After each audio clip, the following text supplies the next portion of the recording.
अस्सलाम वालेकुम, आदाब, सत श्री अकाल। किताब दोस्ती के तहत राजेंद्र नागदेव जी की किताब सुरंग में लड़की से एक दो नज़में मैं पढ़ूंगा। सुरंग में लड़की। मुझे नहीं मालूम था कि कोई पीड़ा इतनी सघन होती है।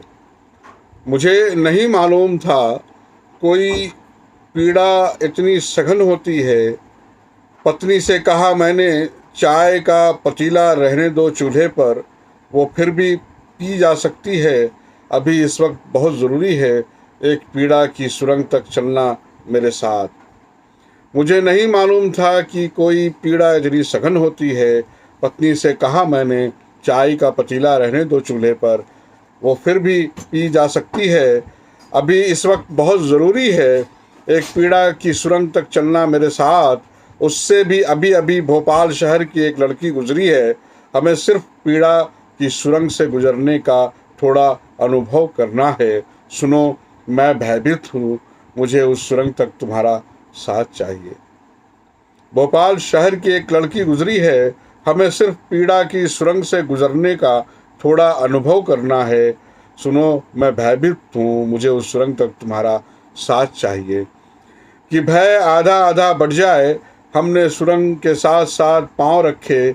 हमें आगे जाना नहीं था, एहसास करना था केवल उस कुछ को जिसे साहस कहें या विवशता, हम नहीं जानते। मेरे सामने अखबार फड़फड़ा रहा था। वो जा चुकी थी, सुरंग खाली थी। वो जा चुकी थी, सुरंग खाली थी। अकेली उस अंधेरी सुरंग में कैसे गई होगी? जैसे भी मगर गई। अखबार हमेशा झूठ नहीं बोलते। हम दोनों बहुत डर गए थे। अखबार हमारे डर से बेपरवाह पंक्ति दर पंक्ति उस यात्रा के पड़ावों को गिना रहा था।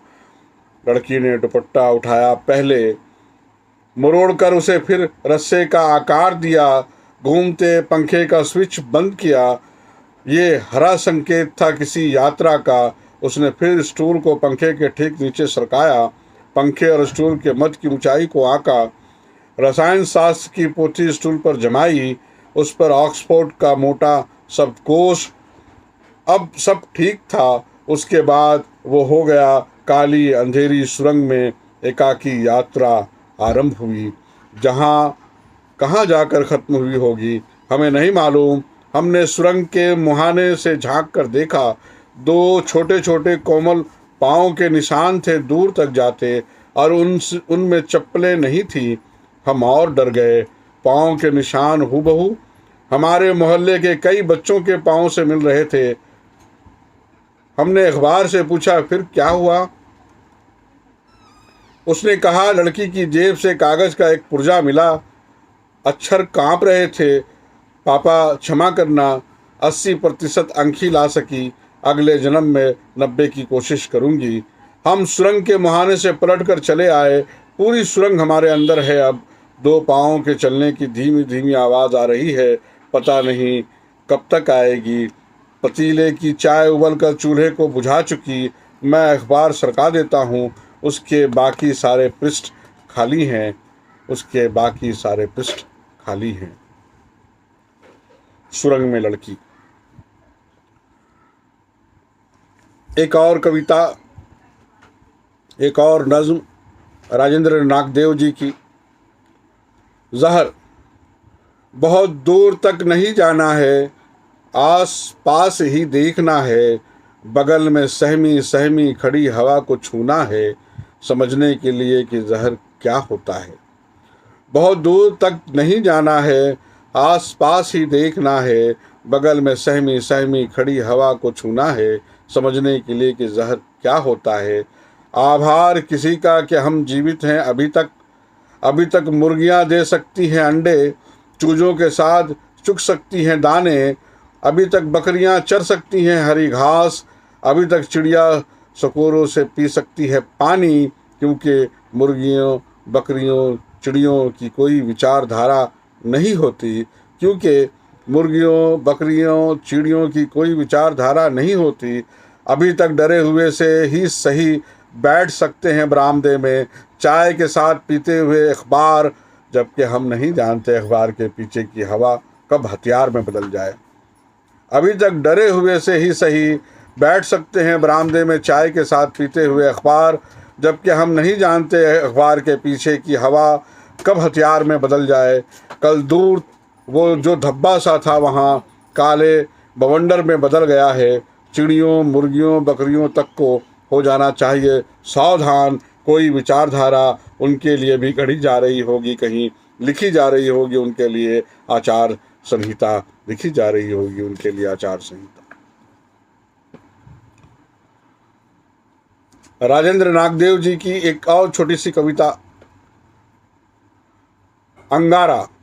मैं अपने ही घर की राख में दबा अंगारा, चुप हूँ अभी तुम्हारे पास पूरा समुद्र है, मैं फिर भी बचा रहूँगा, बचा कर रखूँगा अपने अंदर की ताप। एक दिन पूरा समुद्र ताप से भाप बनकर ओझल हो जाएगा।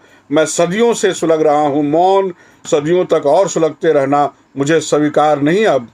मैं लपटों में बदलने को आकुल, मुझे बस थोड़ी सी हवा चाहिए, मुझे बस थोड़ी सी हवा चाहिए।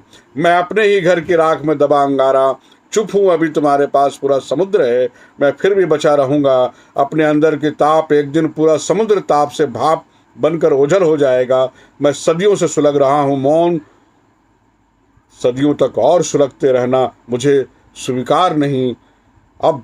मैं लपटों में बदलने को आकुल, मुझे बस थोड़ी सी हवा चाहिए। और एक नज़्म देखें, बच्चे। एक दिन जब सब टूट बिखर चुका होगा पंखड़ियों की तरह, तुम सहेजोगे उनमें बची रही थोड़ी सी खुशबू। किसी दिन पूरा भूमंडल महक जाएगा, मुझे मालूम है फूल से नाजुक अभी अभी जन्मे बच्चे। मुझे मालूम है फूल से नाजुक अभी अभी जन्मे बच्चे। अपने हाथों रची अपनी ही चिता पर सोई दुनिया को चिता से उठा लाओगे एक दिन बच्चे।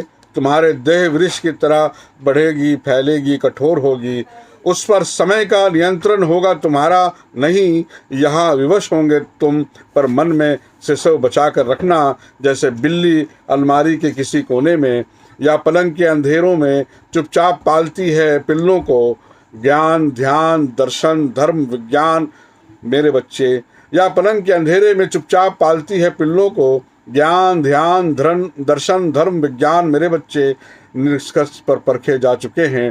तुम्हारी अबोध निश्चलता ही अब बचा सकेगी दुनिया को। तुम्हारी अबोध निश्चलता ही अब बचा सकेगी दुनिया को।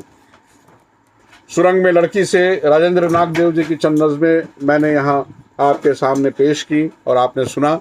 आज की महफिल यहीं तक, फिर से उनकी शायरी लेकर मैं हाजिर होऊंगा। और एक बड़ी अच्छी खुशखबरी आपको दूं कि सुरंग में लड़की, सुर गिरा है अभी अभी नीचे, ये दोनों ही किताब बहुत जल्द उर्दू में, बहुत जल्द से मुराद मेरी जनवरी फरवरी के आसपास 2022 में उर्दू में आप शाये होगी। और इंशाअल्लाह उर्दू के कारीन और उर्दू के पढ़ने वालों के लिए भी राजेंद्र नागदेव जी की नज़में हाजिर होंगी।